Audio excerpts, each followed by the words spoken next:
Welcome to Let's Talk on WIN TV. I'm your host, Denise Rolark Barnes, and it is back to school time. Can you believe it? The summer is over.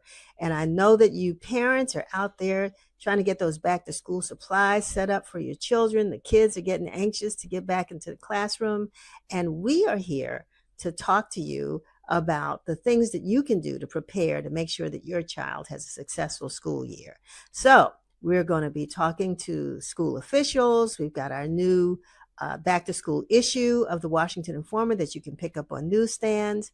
And we have some exciting young people who spent their summer doing an internship here at the Washington Informer. These are college students who want to pursue careers in journalism. So we've got a lot to share with you today. So I hope that you'll stay tuned, watch the program, and get ready to go back to school. Peace and blessings, Washington Informer family. I'm Sam P.K. Collins, staff writer at the Informer newspaper. And for our back to school edition, we have a very highly esteemed guest in the Ward 8 community, none other than Ward 8 State Board of Education member, LaJoy Johnson-Law, a mother first, a community organizer second, and just an all-around great person who's entrenched in the community. And she's here today to talk to us about everything related to back to school. Rep Johnson-Law, how you doing? Hey, Sam. First of all, you know I love you. And secondly, I just want to give you honor by saying thank you. One, to the Informer, thank you all so much for having me. Two, Sam, you know how I feel about being a mother, especially a Black mother. And the fact that you said that first is like, yes, amen. And so just that meant a lot to me. I always tell everybody, like, I have all these titles. That's cute. It's fine. I love them. I respect them. I honor them. And to God be the glory. But the greatest honor is really being a Bria's mom. And so I really thank you for honoring motherhood. I think we have to do that better in our community and honestly in the city. So the fact that you did that first, I just have to give honor where honors due. So thank you. And I'm excited. Thank you for having me. No question. That was, pretty much the foundation of your campaign last time. And then this time where you got into the seat, we're going into your first full school year as a state board member representing Ward 8. If you can just talk to us about what's been going on recently as far as, school visits, conversations with parents, how are we gearing up for the beginning of the 25-26 school year? Yeah, so thank you so much. I really appreciate that question. So, hey, everybody, I'm Representative LaJoy. I just got elected. So last November 2024, I got sworn in January of this year. And so this will be like Sam said, like my first full school year, really, really coming into the fold. And so I think between both DC Public and DC Public Charter, I want to say it's been about like 30 to 40 schools. And that doesn't include the early childhood centers. And I've done actually 2 of those, but I'm still going. And so my goal for the end of the calendar, and I'll say calendar year, so by this year, December, is to have visited every single DC Public and every single DC Public Charter school in Ward 8. And then what I'll do is I'll also intertwine our early childhood centers because I want to make sure that they're getting love too, and to make sure that they're getting uplifted too. And so really, really excited about that. Let's see, on the state board, I had a resolution that passed. It was a ceremonial resolution for recess at the Capitol. I created recess at the Capitol along with CARE DC with Jonna Turner and Christina Hansen and Allison Kreiner Brown. Recess was literally formed right here in Ward 8, where we had the vision of we need to bring these kids to the Capitol. We got to get them to the Capitol with everything that's happening with our schools. We don't want them touching the school money, as you all know, of the issues that happened with Congress earlier in the year. And so we got the first time about over 700 residents with their children to come. That started right here in Ward 8. Amazing things happened right here in Ward 8. And so that was really, really exciting. I'm a big special education advocate. And so right now on the board, I'm fighting for more diploma pathways for kids that have disabilities. And, I have a campaign called Certificates Don't Pay the Bills. And so we'll talk about that more at another time. I know we're focusing on back to school, but just wanted to let the folks know like what's kind of happening on the board. We're looking at the graduation requirements right now. And the biggest thing is kids with disabilities and making sure they have more diploma pathways. Let's see, personally, yes, I'm Abria's mom. Abria is in 9th grade. Y'all pray for her, super proud of her. But again, like Sam said, that's how I got into this, right? So I'm getting ready for back to school as a mom for a new high schooler. Oh my God, I'm going to cry. She was just like 5 and now she'll be 14 actually on August 15th. So y'all give that baby a good B-Day shout out. But getting ready as a mother, Abria also has special education needs. So that's how I got into education. That's how I got into advocacy. I'm a proud Ward 8 mom and proud to say I'm the only mom that's on the state board right now. We didn't have any before this term. So excited about that. I told Sam as we were talking, I just did my not like first school visit of the year, but like first like school visit of the 25-26 school year, back to school season. Learn Public Charter School is back. I think KIPP is also back. So I need to go visit our KIPP campuses, but Learn Public Charter School just started August 4th. And so, I think they start earlier so that way they have more time to, get the kids acclimated, I think, kind of get those like beginning school year assessments out the way and just really get kids used to it. So by the time like the first quarter, like really truly starts, kids are already acclimated to back to school. I know some kids will go back on the 18th and then everybody will be back to school on August 25th. And so I'm excited. That's like a quick catch up of what I've been doing and like a quick kind of catch up for the back to school season. So I'll throw it back to you. No question. I answered, right? That was definitely. Okay. Definitely did. And, shout out to Abria. High school was quite a milestone. Very happy for you and for her. Thank you. If you wouldn't mind just, talking to us about what you've been seeing on the ground. It's my understanding that there's been like some new principals at a couple of the schools. What are your conversations like with them? How are they getting acclimated to their new school community? How's the community feeling about them? Absolutely. So we do have, on the DC public school side, Ketchum has a new principal. So Principal Tiffany White. Johnson has a new Principal Marion Wilkins, and Savoy has a new principal, Doctor. We got to give people their props, y'all. I'm a PhD student, so I know the doctoral life well. Prayerfully, it'll be done in September, but I want to give Dr. Gary Hamilton his props. We want to say his full title, Dr. Gary Hamilton. He is the new principal at Savoy, and at every single school. Well, actually, you know what? Let me go down the line. So at Ketchum, she's already done like 2 to 3 meet and greets. She's done I think she's a virtual one's coming up. She's done Principal White has been at Sweet Tooth Cafe. I said that right. Yeah, the Sweet Tooth Cafe on MLK. She did one at Grounded, and she has another virtual meet and greet coming up. She's also working on some things behind the scenes. So super excited to have her. She comes to us from Dunbar. And speaking of Dunbar, I'm going to go to Johnson. So Principal Coleman, who was at Johnson, she's now at Dunbar. And we have Principal Marion Wilkins, and it was a blessing and honor to meet her as well. She is at Johnson, and they had a community walk. So we did the walk that the Safe Passage walkers do. And we also did the walk, where the kids are basically going for safety to make sure that we are interacting with neighbors in the community so they know the Johnson students, to look out for the Johnson students. And also, again, we got to make sure our babies are safe with themselves, not just in the community, but safe with each other. My phrase to my kids, and I say my kids like my daughter, but also I always go, I have 25,000 new babies that I inherited by this election. And so I always tell them, don't be reckless with your mouth. Don't be reckless with your mouth, and don't be reckless with your hands. And it's something about middle school where people get extra reckless. And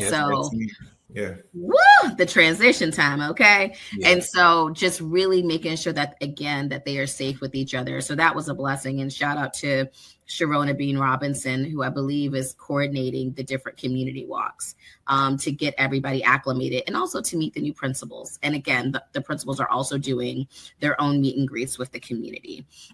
And speaking of community walks, I'm going to kick it now to Savoy, who did another meet and greet like that as well, where Sharona and the DCPS community outreach team did a community walk at Savoy. We walked all the way up Martin Luther King to Good Hope Road, kind of went down. I'm sorry, y'all. Not Good Hope Road, Marion-Barry Avenue. Shout out to the mayor for life. I had to let me correct it, y'all. Y'all don't beat me in these comments now. Marion-Barry Avenue, and so we went down just a little bit and then kind of came back again. Where are the hot spots? What's happening? And again, Savoy's an elementary school, but still there are a lot of walkers. There are a lot of riders. Like there's a lot of people taking the bus. And so just really making sure that we are, again, connected in the community and that everybody knows and that everybody knows our kids and where they're going. And so on the charter side, I haven't heard too much about different leadership at the schools. Yes, I'm trying to make sure, like, did I get an email from somebody? But no, I think everything's pretty good there. There are a couple of new APs. Like I met AP Woods at Learn Public Charter School, who's new there a little bit earlier. But what I do want to tell my principals is I have quarterly meetings with all of the principals, both public and public charter, and directors from the early childhood centers quarterly to be able to check in with them. How is it going? What are your needs? What are your budget needs? What are your school needs? And a lot of the things that I hear is parents need more support. That's the biggest thing from the principals. I think that's the biggest thing from the families is we need more SPED support. We need more teacher support. But a lot of the principals are like, I need more family support. We need more wraparound services. I mean, I believe in community schools. I think all of the schools in Ward 8 personally need to both public and public charter need to have a community school model, but we can talk about that later. But speaking of which, yeah, go ahead. Given what we're seeing happening on the Hill and with the dude in the White House, what's your call to action to the community with between the budget cuts and just the anxiety around our financial situation? Yeah. So thank you, Sam. And I'm going to tell you, like I tell everybody in the community, this is a time we got to step up. We have to really wrap our arms around each other. And whatever skills and gifts that God has blessed you with and given you, we need to put that at the center of our community because the government isn't going to be able to bail you out. The government isn't going to be able to save us. If anything, I am thankful that there were not to the school's budget themselves, everybody stayed pretty intact. And I think that was a big deal for everybody because of everything going on. It's like they can't take any more cuts. They can't afford anymore, right? But a lot of the extra support and extra services, especially like the out of school time programs, like I'm thinking about the Trigger Project who lost funding. I'm thinking about the Children's Legacy Theater and and these other out of school time programs. And even I believe Safe Passage even got cut like over the summer. All of these different things we got to figure out. There's too many people in Ward 8. It's too many people with too many talents. And sometimes it may not be for the money. Sometimes we're really going to have to volunteer our time and our talent and literally put that up above in a prayer to God to say, Lord, bless it 2 times fold. Father God, give me double for my trouble, because there are people who really need us. I mean, the government is not bailing us out. Like, I don't know how to be any more clear about that. This is what the ancestors did, y'all. Like, they leaned on each other. They did not wait for someone to come and save them. They figured out a way. Like, love Harriet Tubman. Did she ask permission to save her community? No. She found a way. She partnered with others and she found a way to be able to go and do it. And so I think that's the mindset we really need to be in. I'm not waiting for anyone to come and save me. I'm not asking permission to serve my community. I don't have time for gatekeeping. I don't have time for asking for permission. If you see a gap, put yourself out there. If you are truly doing the work on behalf of children, and if you are really doing God's work, he's going to bless you. Point blank, period. The word says his word will not come back void. So he's not going to sit up here. God is not a liar. He's not going to sit up here and say, I got you, and then don't got you. That's not how that works. So I think we honestly, as my pastor told me, I'm a woman of faith. I think we need to step up our faith. I think this is a season of courageous faith. I think we have to step our faith up. And we said this at our women's conference. You got to level up your faith at this point. And we really have to figure out how to lean on each other more and really figure out, okay, how do we create the wraparound services ourselves? And I think people, unfortunately, I hate to say this, we're going to have to get egos out the way. We don't have time for egos. Ryan. I think, time is so finite, and I think that this is the appropriate note to end on. But it's always a pleasure having you. I'm going to make every effort to make these interviews a bit more frequent so that we can talk all things Ward 8, all things education. But I know. Thank you for just giving us a bit of insight into what's happening in preparation for the 25-26 school year. Please let the people know how they can reach out to you with any questions, concerns, or even offerings of help. Absolutely. So I'm on Facebook, Instagram, and Twitter. If you guys just type in LaJoy Law, like I'm automatically going to come up. Also, too, I can just say my email. It's LaJoy, LaJoy, .Johnson, JOHNSON -law, LAW @dc.gov. That is my SBOE email. So just email me, hit me up on social media. Like, I love my community. I'm going to respond. I might be slow to respond. Charge my head, not my heart. Okay, y'all, they don't give us staff at the state board, y'all. The state board has staff, but I don't, as a personal member, I don't get staff. We're going to talk about that later. But just remember, be kind to somebody today. Uplift a teacher today. We have a lot of wraparound supports for our students, more wraparound supports for our families, but our teachers also needs more wraparound support and love. And so do our administrators who are doing the hard work and in the trenches work. So again, remember, be open to a new perspective today and be kind to somebody today. There are a lot of us losing folks that we love. And so just be kind to somebody today. Me and Sam talk about that all the time, don't we, Sam? Tell you. Ward 8, State Board Representative LaJoy Johnson-Law, y'all can catch her. If not in the Ward 8 community, then in the Marion Berry building near Judiciary Square every third Wednesday. Yep. Every third Wednesday is our public meetings. And so I was gonna say, come sign up, testify. You can go on sboe.dc.gov. Anything you can come and talk to us about. Anything. I mean, we focus on education, but if you have another play that you need us to hear too, tell us. And education related, adjacent, community related, education related, just come and talk to us. Come on down. We'll be happy to have you and make sure you can sign up to testify. So thank you, Sam, and thank you to the Informer. I really love you guys, seriously. The feeling is mutual. Give thanks. Good day to our tuned audience. This is Richard Elliott with the Washington Informer, and I am happy to introduce you all and for us to hear from Dr. Shawn Joseph, the newest superintendent of Prince George's County Public Schools, one of the largest school systems in these United States. How are you doing today, Dr. Joseph? And I'm great. Good to see you, Richard. Well, good to see you too. And here's what I'd like to talk with you about. You've already introduced your 100-day plan that has different aspects on how you plan to fill teacher vacancies, how you plan to fill several different voids in our school system, and you are well prepared for this.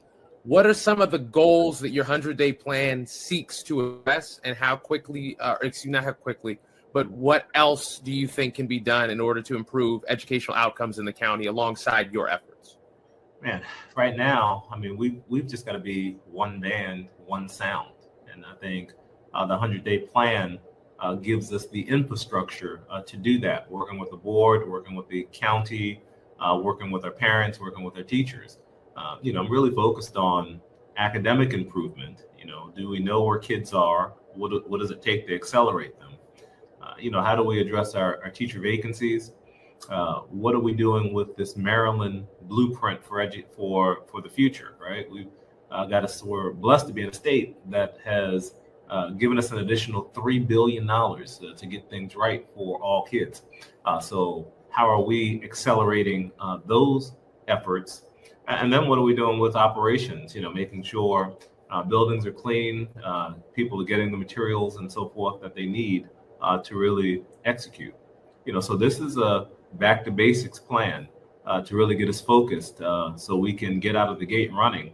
And then we'll move from the 100-day activities to an actual strategic planning process where the board and I will be able to lock down on, are we dreaming big enough for our kids? Are we being bold enough in terms of our goals and what are the plans that are going to help us get there over time. Well, thank you. One of the hot button aspects that people have been seeking improvement in has been transportation. Yeah. Specifically with transportation, what are your ideas? What do you want to do? Transportation is a big one for us right now. We have over 1,000 bus drivers. Think about that. Some school districts don't have, 1,000 kids. We got 1,000 bus drivers in Prince George's County. We're a district of 130,000 students, and we've got thousands of kids that are on buses. Well, the fact is, getting 1,000 bus drivers every year is quite a challenge. And right now we have a vacancy. We have about 137 vacancies, which means there are going to be some challenges starting off. Most kids will have great experiences, but with 137 vacancies, that equates to about 600 bus routes that will be delayed or have some challenges. So some of the things that we're doing, one, we're starting to pilot new software, and that software will help parents track where our buses are. So if a bus is late, they'll know that it's going to be late, and we can track it. We're going to start that with a pilot this semester with our special education buses, and if that pilot goes well, we're going to expand it to all schools. We're going to bring in new software called Chipmunk to help us do that, and we might explore some additional software to get going. Two, we've put new GPS tracking systems in over 1,000 buses. So we'll be able and be prepared to better track where buses are. Three, we've got to communicate. So we know that we have 137 vacancies. So we should know where those bus routes will be impacted. And we're going to be communicating to families much clearer so they can anticipate how much longer it'll take for those affected areas, what the delays will be. So we'll make sure we're communicating that up front earlier. Four, we're going to push out and make sure all of our families that ride buses get a QR code this summer that takes them to the system that will allow them to get real-time, very accurate data on where buses will pick their kids up and where they'll, drop them back off. Next, we're going to have some hubs. So we're creating 3 hubs working with Parks and Planning to reduce the amount of time kids in our specialty schools are on buses. So we're working towards that. And 4, you're going to see a campaign, a blitz, even though we're 137 bus drivers down.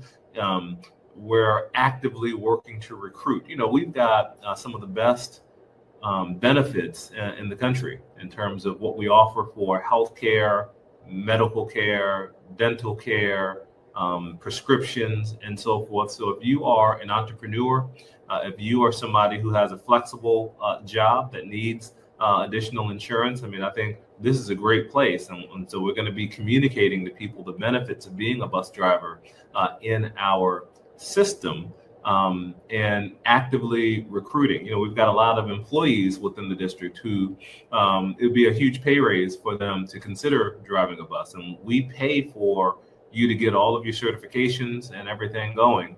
But we've got to help people understand the great opportunity to serve and becoming a bus driver. So that's going to be rolling out. So you're going to see a multitude of things happening. And then we're going to explain to people, how long it takes. It takes about 6 weeks to become a bus driver in the system, because we've got to, once you say, yes, you want to do it, we've got to get you trained, ready to make sure you're safe and everything's good to go. So working on that pipeline so we can have, great people in place, hopefully by, the end of October, November is realistic, and we'll be good to go. Well, we would love to do a follow-up to help fill in that vacancy, to help promote the benefits and otherwise help to fill in any positions within the school system that need to be addressed. So that's definitely a follow-up that we'd love to do. Thank you. Look, school systems have made many people around the country, it's been their pathway to middle classdom. and we want to promote the great opportunities that are in the district. Especially for Black families. My grandma was a teacher. Say it loud. Well, you said that this is a 130,000 strong student school system, 1,000 bus drivers. This is one of the 20 or so largest in the nation. What experiences prepared you to step into such a big role? And who are some of the mentors that have taught you along the way? Man, I have not missed a beat. I've been an English teacher, a reading specialist, a team leader, dean of students, assistant principal. I was the Maryland State Principal of the Year in 2009, supervised 34 schools, all in Montgomery County, Maryland, which is larger than us. We're the 17th largest school district in the country. They're about the 14th largest district in the country, but I supervise the schools in Silver Spring, Blair, Einstein, Northwood, Kennedy, high schools, and all the middle schools and elementary that fed them. Before becoming a superintendent in 2012 in Seaford, Delaware, then deputy superintendent in Prince George's County, 2014 to 2016. And then being the superintendent in Nashville, Tennessee, which had 96,000 students, 189 schools in Nashville, before going to Fordham University to become a visiting associate professor. And then for the past 5 years, I've been at Howard University, where I run an urban superintendent's academy, teaching the doctoral program, and have trained about 23 sitting superintendents around the country. So in terms of experience, hey, I've been a true West Indian, on the grind with it. So for any critics whatsoever, that resume reads as though you are the person who trains individuals to be a superintendent. We have a person that has experience in giving people experience, and that's worth something. Yeah. All right. Not to give a loaded question, what are some of the strengths of the school system that you seek to emphasize? And what are some of the areas of improvement? We already discussed transportation, but any of the other areas of improvement you seek to address? Yeah, strengths for sure are our people. I mean, the people that are in Prince George's County, for the most part, are really committed to doing the right thing and will put the work in. I think we've got strong curriculum. I think we've got great technology in our schools. I think we've got great students. I mean, we hear a lot about, some of the craziness that happens, but the majority of students come in and give it 100% every day and are graduating, and they're going to Howard University, Morgan University, University of Maryland, Towson, Harvard, Yale, Princeton. We've got the spectrum here. So those are some of the strengths. Some of the challenges we have, we've got to get family engagement right. I think too many families either because of what we do, don't feel welcome and don't contribute, or they just don't know how to contribute. And I think we've got to work to strengthen that. We're not performing academically like we should. I think we've got too many students who are not meeting the Maryland state standards, and we've got to work to do that.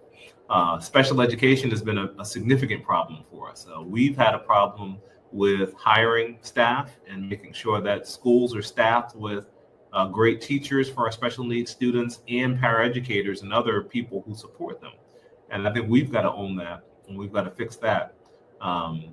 And I think, we have 208 schools in our district. It's the largest portfolio of schools in the state of Maryland. And our buildings are over 50 years old for the most part. And so we've got a multi-billion-dollar backlog in maintenance.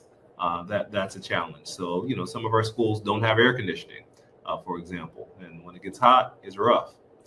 You know what I'm saying? I mean, that's just the reality. So we have those challenges to overcome. But those challenges can all be overcome. I think leadership matters. I think working collectively with the community, communicating better, we can get things done. Well, I love the one band, one sound mentality that you expressed earlier.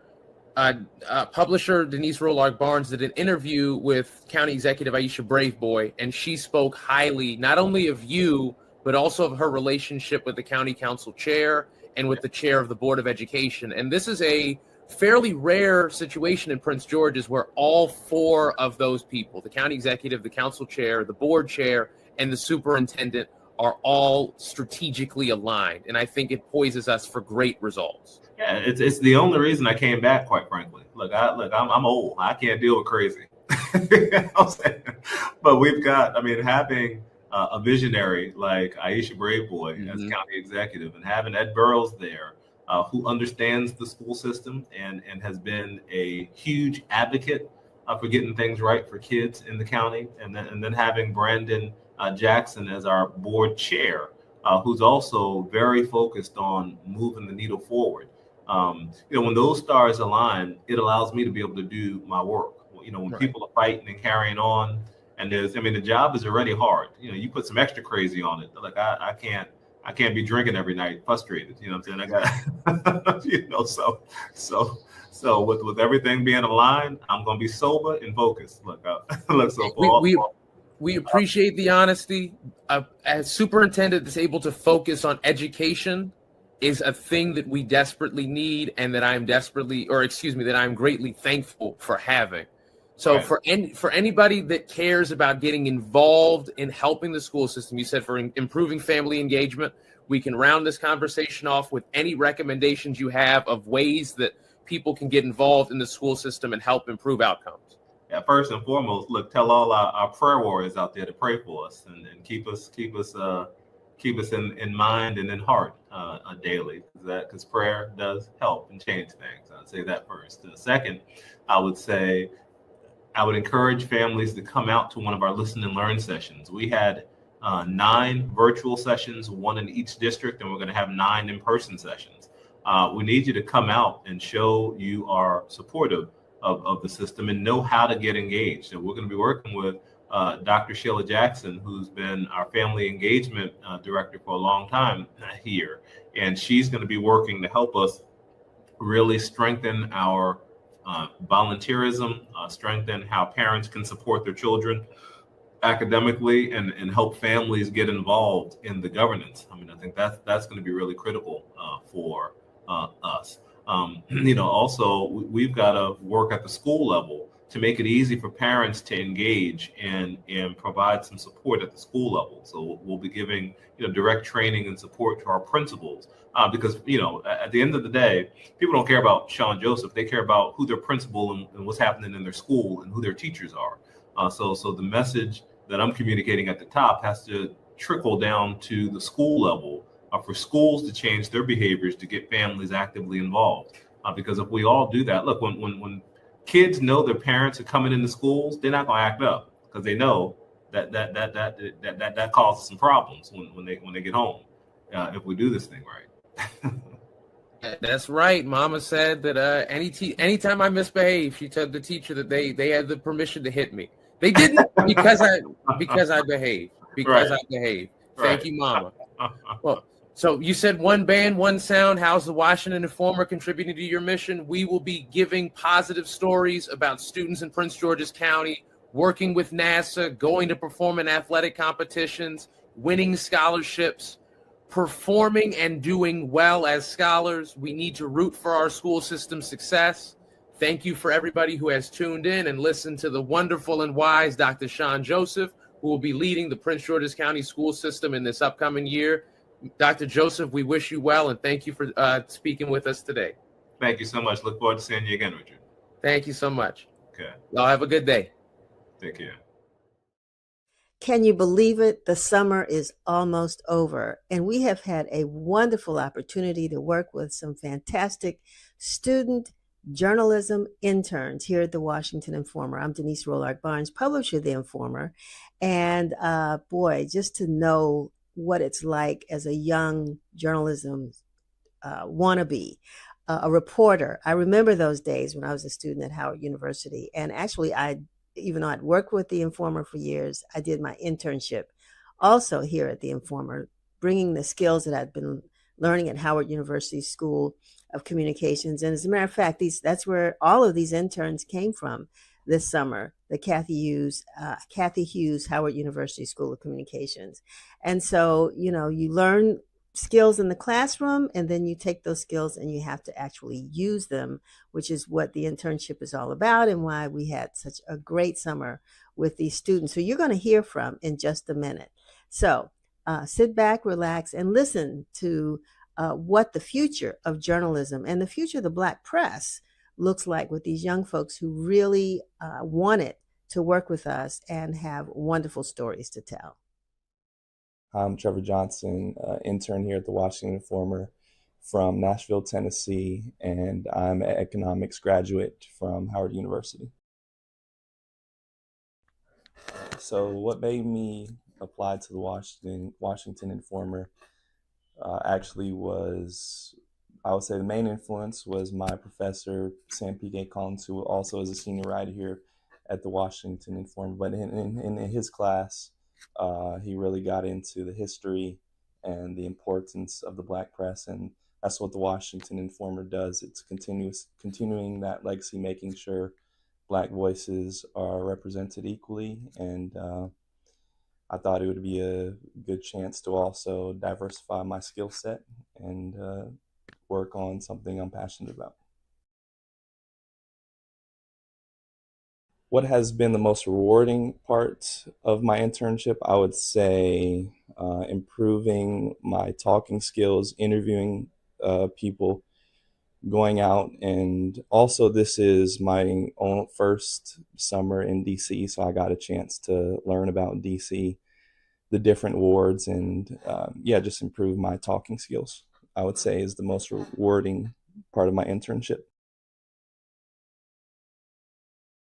How has this internship aligned with my career goals? Again, I would just say it's an opportunity to diversify my skill set, and I now have, I can now say that I have journalism experience under my belt. A specific task or project that I found the most interesting, I would say it was my first article that I wrote, which was the military parade that Trump had. And I went there and I pitched the story, I went and covered it. And I would say it was an intense experience, especially for a first article, because it was the No Kings protest along with the military parade, so it was just a lot of people and a lot of noise, and I would say it improved my interviewing skills, especially having to find people to talk to and interview people, and just was a interesting experience overall. And even Jamon, I asked him to come out and help me for that, so I would say it was probably the most interesting and intense and valuable experience I had at the Informer. What I've learned from the journalism field during this internship, I would say it's fast-paced, very spontaneous, and it can be random at times. Looking back, if I were to do anything different, I would ask more questions. I'm excited to help, and so I would have just asked more questions. The advice I would give to interns, future interns at the Washington Informer, is to maximize the opportunity. So the Informer gives you minimum expectations, and then you're pretty much able to maximize your time here any way you want. You're able to step out of your comfort zone, stay in the comfort zone. It's pretty lenient in what you can do here. So I would just say take advantage of that. Would I recommend this internship to other students? I would say it depends on your goals. I would say definitely if you're interested into journalism, and even people like me who are an economics major, it's a chance to broaden your skills and diversify your skill set. And I would say that looks good to any employer. One last thing I'll add and share is just I had a good time. There were ups and downs, but that's the nature of the beast. That's how life works. It's a bumpy road, and the same with this internship. So I'll just embrace that. Talk to your peers, ask questions, and you'll have a good time here. Hi, everyone. My name is William Armstead. I'm going into my senior year at Howard University. I'm a journalism major and political science minor from New Jersey. What motivated me to apply for this internship, actually my uncle was the one who recommended that I apply. And also what motivated me is I wanted to learn more about stories that aren't talked about as much, and I feel like I would have that opportunity here at the Informer. The most rewarding part of this internship, I would say, is being able to travel the entire city, I feel like there wasn't one part of DC that I didn't visit this summer as a part of being in this internship. And also, it's very rewarding to see all the hard work you put in, and then really when you get to see your work published online, it's a great feeling. This internship aligns with my career goals because in the future I want to be a sports journalist, and I didn't really get to cover any sports here at the Informer, which is completely fine because even with sports journalism, I would still have to know how to get quotes, interview people, and I feel even more comfortable doing that after this internship has been completed. A specific project that I really enjoy working on and that I found most interesting here was the Ward 8 special election, going around to all the different candidates in the election and seeing all the support that they had behind them. It was really great to see. It was just great community vibes. The advice that I would give to future interns at the Washington Informer would be to do the most work that you can. You want with the short amount of period of time that you have, you want to get the most done that you possibly can, get the most stories you can publish. So you really get the most out of the experience, and you have stuff to show for it. When people say, "Oh, pull up your work from the Informer," you have a whole list of things to show them. So that's really what you want.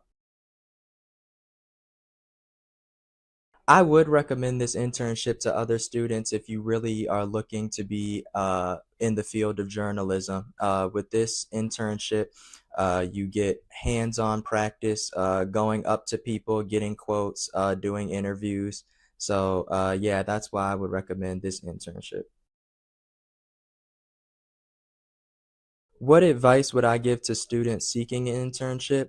I would say don't be nervous, don't be scared. You'll get through it. You can get help, and everything will be okay. My internship with the Washington Informer has shaped my view of the Black press by showing me that there are many stories out there that are underrepresented or may not get enough attention in the mainstream media. And this goes back to some of the stories that I did for the Informer, such as the sidewalk safety story or how the DC budget shortfall is affecting our DC communities. And I chose these stories because I wanted to bring light to them and highlight them that other media outlets may not do as well. Hi, my name is Ariana Marie Sukra. I'm a senior legal communications major, economics minor at Howard University, originally from Trinidad and Tobago. I'm graduating spring 2026. The way that I discovered unexpected DTU fellowship with Chevrolet was truly an unconventional one. It was recommended to me by a friend who thought that I showed a lot of potential to be accepted into the program. But when I saw that one of the requirements to join it was you having a driver's license, I thought, wow, maybe this isn't for me. But I decided to not see it as a weakness, but as a strength. And I pitched my video in a way that if they were willing to give me a chance, I was willing to overcome my fear and get my driver's license. I signed up for my learner's permit that same day. And that's how I pitched my idea to be one of their fellows. And they loved it because I'm here. I still don't have a driver's license, but I definitely got that fellowship, and I'm very proud of that. I don't have to be on the road. I'm on the streets getting the information to the people instead. During my time at the Washington Informer, I can say that it has been very beneficial to my personal and professional skills. It's really helped me break out of my shell, interviewing random people on the street to writing stories that are not only important to me, but that are also promising to my community, the Caribbean community. One of my projects that I was really passionate about was writing about the current student immigration crisis and how it's going to affect incoming students. I love being able to deliver that information to those who needed it. If I had to give some advice to future interns, I would say don't be afraid to pitch these stories that really matter to you and ask questions, ask for help, and constantly ask for advice. This is a growing and learning environment that not only are you being mentored, but you're being coached into how you can be a better interviewer and writer as well. This internship has really helped my career goals, I would say. I'm on the pre-law track. I would really love to be a lawyer. And though lawyers are known to argue and speak, they also need to know how to write. So I would say it's really refined my writing skills and being able to deliver stories from not only my perspective, but the community's perspective, and hearing opinions and thoughts and being able to create it into a well-developed story. Coming from the Caribbean, my view of most American things are with a clean slate. So my view of the Black press has been something very eye-opening, that without organizations like this, hard-hitting stories or information that directly affect the Black and Brown communities would be undisclosed without them, or truths will be withheld from these communities without organizations like the Black press. Because stories are always circulating the news and newspapers, but the ones that really affect our community are either overlooked, underreported, or even untold. And with organizations like the Black press, we always know that there is an organization that looks out for us, looks out for the stories, and looks out for finding solutions to problems that are affecting us as well. Hello, everyone. My name's Maven McGann. I'm from Washington, D.C. I'm a Howard student that's going into my senior year. I'm studying international affairs, and I'm also French studies. And I'm working for the Washington Informer through the Chevrolet DTU internship. And I'm excited to be here.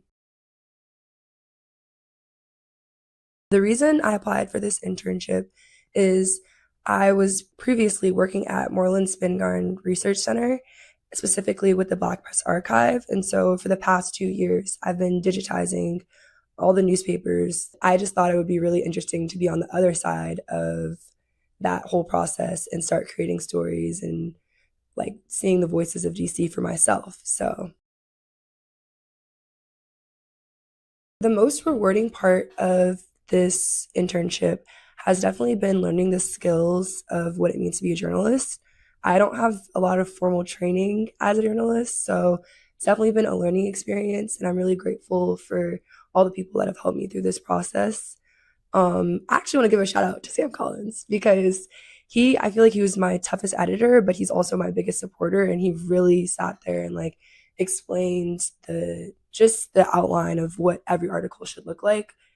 And I'd say doesn't necessarily exactly translate to what my major is with international affairs, but who knows? I could go into writing international stories. I'm actually planning on publishing a story. I was just in Canada, and I'm going to write about Caribana. And so I think it'd be really cool to be able to mesh those two things together. And I think journalism is just a skill that everyone should be able to pick up, because you learn to talk to people, you learn to just sit down and reflect and find the story. And I like the way that Sam explained journalism, because you have your quotes and then you kind of just marry them together with the facts, but in a very poetic way. So learning that like science has been very exciting for me. So me and Ariana have been working on mini docuseries that find the cultural touchstones of DC. And we just think about, okay, well, how are they serving their community? How are they connecting? And how do they align with Chevrolet's values? So the first one that we did, we went to DC Central Kitchen's graduation, which also happened to be a story that we were writing for the Washington Informer. And we got to interview people at all different levels of the company, whether it was a student or a CEO of the project or the Hilton partner who oversees the externships and thinks about next steps after graduation. So that was the first one. This experience has shaped my understanding and view of the Black press in a completely different way. I was looking at the Post, and now I'm like actually getting to see the process of what it means to be a boots on ground journalist and walking on the street and seeing something crazy happening and like kind of looking around and asking, okay, so like what's happening? And just being able to get everyone's different points of views. I think it's been a really cool opportunity, and even seeing the camaraderie like among the employees that work here, it's definitely a family and everyone supports each other in whatever way possible. I know Raja has offered his contacts like a million times, and he's like, if you need us to contact this person so that you can get a story for DTU, just let us know. And so I think it's just been a really cool opportunity to be able to learn and grow and cultivate a skill that I don't really think I've been able to cultivate before. Hi, my name is V. Wright. I am a senior journalism major at Howard University from South Florida. I was inspired to apply for this internship because I'm very passionate about journalism and storytelling. Going to the Washington Informer seemed like the right choice because it's a Black newspaper, and I'm just very passionate about telling stories for the people and within our communities. Even though we tell stories outside of the Black community, I did feel like from this perspective, it's very important. The most rewarding part of this internship has definitely been all the stories that I've been able to tell and the stories that people have told me, all the new information that I've learned over the past 8 weeks.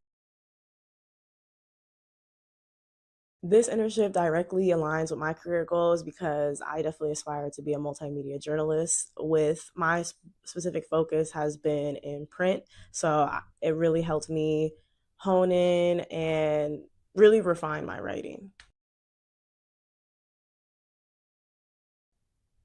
My favorite project had to be me covering the DC World Pride. Not only was it my first Pride, but also there was just great energy around, and there was a lot of people who had a story to tell.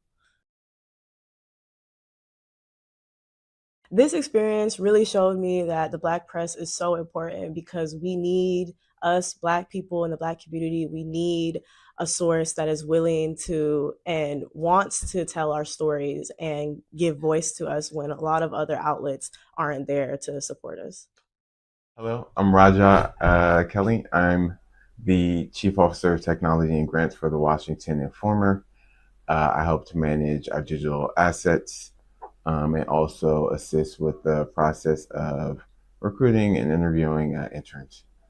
For us, that typically starts with an application, which you can get online at the WashingtonInformer.com or the Washington Informer Charities website, which is wicharities.org. Once the prospective intern has submitted their application, which of course includes either a writing sample or a multimedia work sample, it's reviewed by our editorial team, and then they make the determination whether they'd like to bring the person in for the interview. Once we speak with them, we try and get a sense of their education in terms of things they've studied, how interested are they in the field of journalism. For us, it's not important that you're an intern major, but more that you're interested in learning about the world and learning about how to tell stories. And we think that that's something that applies across a range of fields, even if your goal isn't necessarily to be a professional journalist. Once we speak to the prospective interns and they've demonstrated a willingness to learn and work collaboratively, then we bring them in for either a semester in the spring, the fall, or the summer. And there, they get some trainings from us, but it's really a hands-on internship where, after we kind of give you the basics of how we do things at the Washington Informer, we're really asking interns to go out into the field and essentially become members of our staff. I know it was really important for me when I interned here many years ago to have that experience and to really learn about how storytelling is done from a journalistic perspective. And how to learn how important community reporting is in sharing like vital information with the community. I think it's one of the most important jobs that there is, and I'm happy that we get to share that information and share these experiences with the young students and young reporters of tomorrow. What an exciting show. Can you believe it? Again, the summer is almost over, and we've had a chance to hear from so many folks in our community who are telling us what we can do with all of our children from pre-K to high school and college students. So we hope you've enjoyed the program. Remember, if you know someone who's interested in doing an internship with the Washington Informer, remember to visit wicharities.org. Again, that's wicharities.org. There's an application there. We are getting ready for our fall internships. We have internships in the fall, spring, and summer. Raja gave you that information. We hope to see you. And no, we have opportunities for high school students as well. So, consider applying. But in the meantime, we're going to continue with Sam Collins, as you know, who's our education writer, and more stories about what we can do to make sure that our children have a successful school year. Talk to you soon. Where do you come to get all